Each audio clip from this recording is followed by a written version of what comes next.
جو یہ دعویٰ کرے کہ میں حضور کے برابر ہو سکتا ہوں معاذ اللہ رب العالمین، اس کو آج ہمارا بیان ضرور سننا ہوگا۔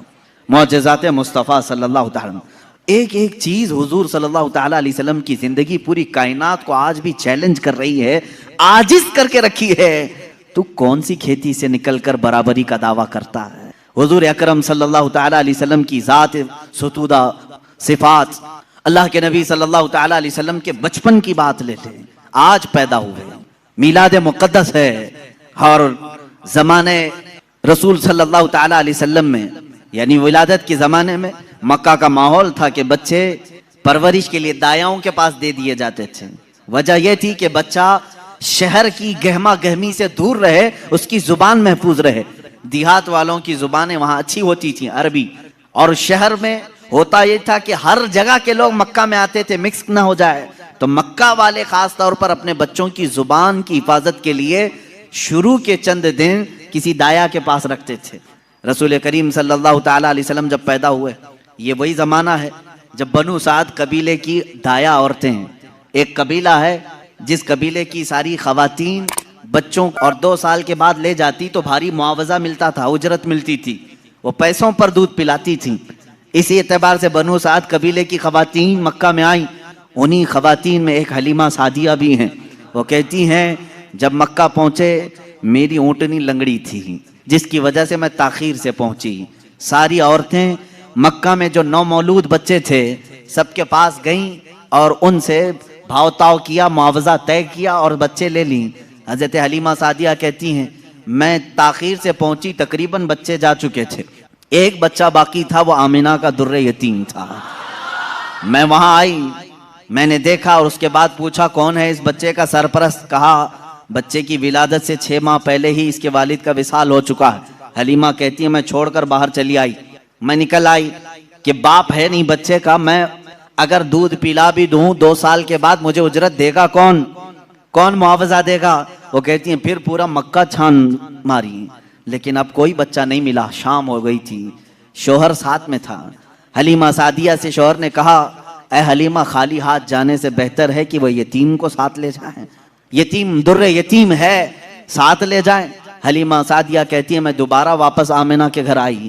آمنہ رضی اللہ تعالیٰ عنہ کہتی ہیں اے حلیمہ، صبح تم بچے کو دیکھ کر گئی تھی پھر واپس آئی؟ کہا ہاں، ہم خالی ہاتھ جانے سے بہتر سمجھتی ہیں کہ اس در یتیم کو لے جائیں۔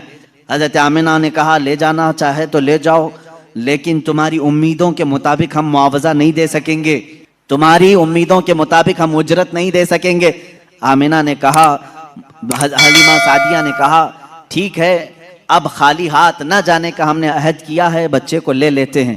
حلیمہ سعدیہ اس وقت تک بچے کو اپنے گود اٹھائی نہیں تھی، صرف دیکھ کر کے گئی تھی۔ گود میں جب لیا، حلیمہ سعدیہ کہتی ہیں میرے پیشانی سے لے کر تلووں تک ٹھنڈک پہنچ گئی تھی۔ پہلی مرتبہ گود میں لیا، اس کے بعد اس کے شوہر حلیمہ سعدیہ کے ساتھ وہ باہر آئیں۔ کہتی ہیں کہ میری ساری ساتھیاں، میری سہیلیاں جو بنو سعد قبیلے کی خواتین تھیں وہ جا چکی تھیں اور سارے سفر پر تھیں، میری اونٹنی لنگڑی اور پھر تاخیر بھی الگ، میں بچے کو لے کر کے اسی لنگڑی اونٹنی پر بیٹھی۔ اللہ اکبر، یہ پہلا معجزہ میرے آقا کا ہے۔ اونٹنی جو لنگڑی تھی بالکل صحت یاب ہوئی اور اتنی تیز دوڑنے لگی، اتنی تیز۔ حلیمہ سعدیہ کہتی ہیں بنو سعد قبیلے میں سب سے پہلے میں حاضر ہوئی، میرا بچہ جس کو میں لے کر آئی تھی عبداللہ کا در یتیم، سب سے پہلے بنو سعد میں حاضر ہوئی۔ اور کافی دیر کے بعد دوسری سہیلیاں ہماری بچوں کو لے آئیں، انہوں نے آتے ہی ہم سے پوچھا حلیمہ تیری اونٹنی تو لنگڑی تھی، تیری اونٹنی کمزور و لاغر تھی، تو پیچھے رہ گئی تھی، اتنی تیز کیسے آ گئی؟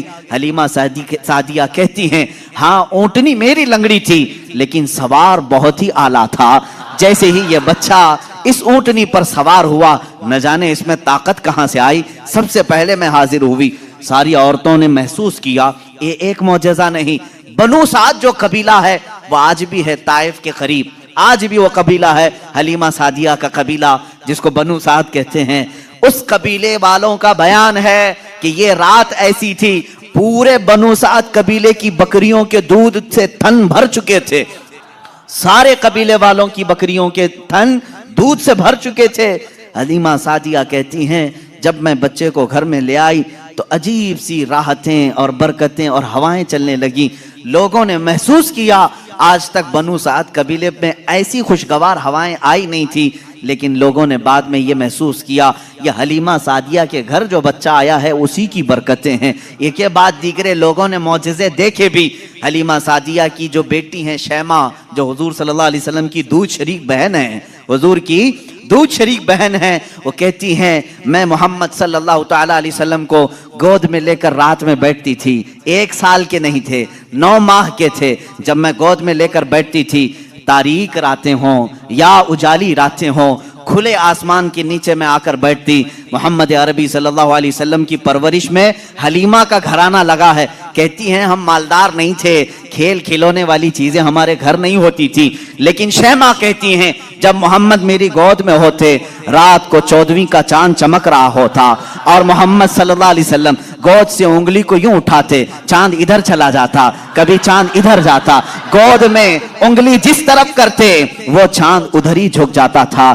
اعلیٰ حضرت امام عشق و محبت فاضل بریلوی رضی اللہ تعالیٰ عنہ یوں فرماتے ہیں چاند جھک جاتا ادھر، انگلی اٹھاتے مہد میں، کیا ہی چلتا تھا اشاروں پر کھلونا نور کا، کیا ہی چلتا تھا اشاروں پر کھلونا نور کا. صبح طیبہ میں ہوئی بٹتا ہے باڑا نور کا، صدقہ لینے نور کا آیا ہے تارا نور کا. عزیزان گرامی، کھلونا بنا ہے کون؟ جس سے پوری دنیا آج تک کھیل نہ سکی، وہ محمد عربی صلی اللہ علیہ وسلم کا کھلونا بنا ہے. یہ میرے آقا صلی اللہ علیہ وسلم کے معجزات، گود کے معجزات ہیں، گود کے معجزات ہیں. اب میں یہاں پر ایک بات یہ بتانا چاہتا ہوں، ان لوگوں کے ذہن کو میں صاف کرنا چاہتا ہوں جو لوگ یہ کہتے ہیں حضور صلی اللہ تعالی علیہ وسلم 40 سال کے بعد نبی بنائے گئے، 40 سال کے بعد نبی بنائے گئے. بہت سارے لوگوں نے کتابوں میں بھی لکھ دیا. میرے عزیز بات کو سمجھا کرو، نبی بنائے گئے یہ جملہ توجہ، اور ہمارا عقیدہ یہ ہے 40 سال کے بعد حضور نے اپنے نبی ہونے کا اعلان فرمایا.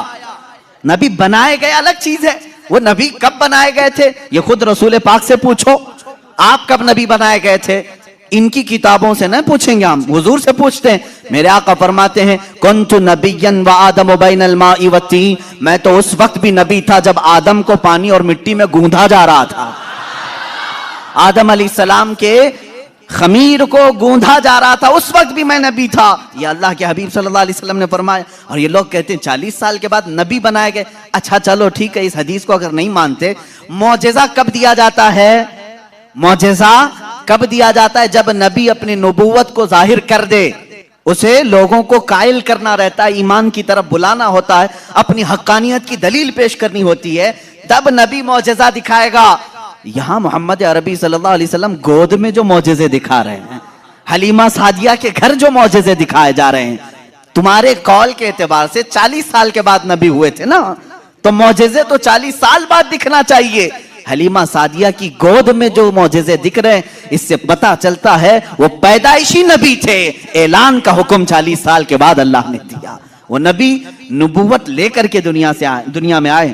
بخاری شریف کی حدیث ہے، اللہ کے نبی صلی اللہ تعالی علیہ وسلم کے پاس جب کبھی کوئی سائل آتا، کوئی کسی چیز کی حاجت لے کر آتا، رسول پاک صلی اللہ تعالی علیہ وسلم نے کبھی بھی اس کے لیے لا کا لفظ استعمال نہیں فرمایا، جس کا مطلب ہوتا نہیں، یعنی میں تجھے یہ نہیں دے سکتا، ایسا کبھی حضور نے نہیں فرمایا.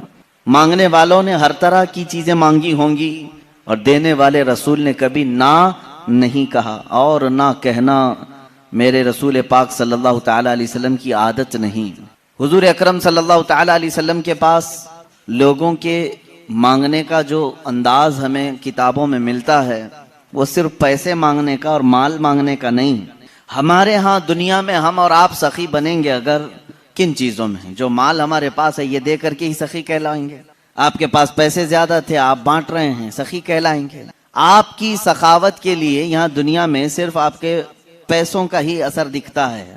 آپ پیسے کسی کو دے رہے ہیں، یا چلیں اس کی بجائے آپ راشن بانٹ رہے ہیں تو سخی ہو گئے، یا چلیں اس کے علاوہ آپ اپنی جائیداد دے رہے ہیں کسی کو تو سخی ہو گئے. اس کے علاوہ کیا دے سکو گے؟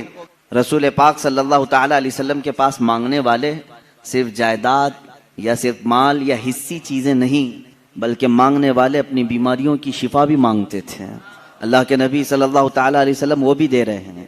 کسی نے اولاد مانگی، یہ ہمارے اور آپ کے اختیار میں نہیں ہے، لیکن رسول نے اس کے لیے دعا کی، اولاد بھی ملی. تو یہ سخاوت دنیا میں ہم میں سے کون کر سکتا ہے؟ کوئی آئے اگر بچہ مانگنے کے لیے، اولاد مانگنے کے لیے، تم یہی کہو گے کہ مال ہے میرے پاس، مال دے دیتا ہوں، اولاد دینا میرا کام نہیں. رسول پاک صلی اللہ تعالیٰ علیہ وسلم کے پاس جن لوگوں نے ان چیزوں کا سوال کیا، حضور نے انہیں نہ نہیں کہا، ان کے لیے دعائیں فرمائی. کئی ایسے صحابہ ہیں جنہوں نے اپنے ان چیزوں کا سوال کیا ہے جس کا براہ راست اللہ سے تعلق ہے، لیکن رسول کریم صلی اللہ تعالیٰ علیہ وسلم نے نہ نہیں فرمایا. یہ اس بات کی دلیل ہے کہ دینے والا حقیقی مالک اللہ ہی ہے، لیکن رسول کے دروازے سے عطا کرتا ہے. ایک صحابی، یہ ترمذی شریف کی حدیث ہے، وہ آئے حضور پاک صلی اللہ تعالیٰ علیہ وسلم کی بارگاہ میں، اپنی آنکھوں کا نابینا تھے، آنکھوں کی شکایت لے کر کے آئے. حضور اکرم صلی اللہ تعالیٰ علیہ وسلم سے عرض کرنے لگے، میرے آنے جانے میں بڑی دقت ہوتی ہے، میں نمازوں کے لیے آ نہیں سکتا، اور آنکھ میری بینا نہیں ہے جس کی وجہ سے بڑی مشکلیں ہیں. حضور پاک صلی اللہ تعالیٰ علیہ وسلم نے انہیں مسجد میں 2 رکعت نماز ادا کرنے کا حکم دیا اور فرمایا، جا اللہ رب العزت کی بارگاہ میں یوں عرض کر کہ اے اللہ، میں تیرے نبی کے واسطے سے تجھ سے آنکھ مانگ رہا ہوں. وہ صحابی نے کہا، میں نے ایسے ہی کہا جیسے رسول نے فرمایا تھا. مسجد کے دروازے سے باہر نہیں نکلا تھا کہ میری آنکھیں روشن ہو چکی تھیں. اب یہ آنکھ دینا بھی اللہ کے حبیب صلی اللہ تعالیٰ علیہ وسلم کے اختیار میں ہے. میرے عزیزو، حقیقی عطا کرنے والا مالک اللہ ہی ہے، لیکن رب تبارک و تعالیٰ مسبب الاسباب ہے، پوری کائنات کو اس نے اسباب میں رکھا ہے. اگر کوئی تم سے یہ کہتا ہے یہ تو شرک ہے کسی اور سے مانگنا، اللہ ہی سے مانگنا چاہیے، اللہ ہی دیتا ہے. میرے عزیز، اللہ رب العزت کا دستور یہ ہے، وہ کسی بھی چیز کا محتاج نہیں. وہ چاہتا تو براہ راست تم کو آسمان سے اتار دیتا.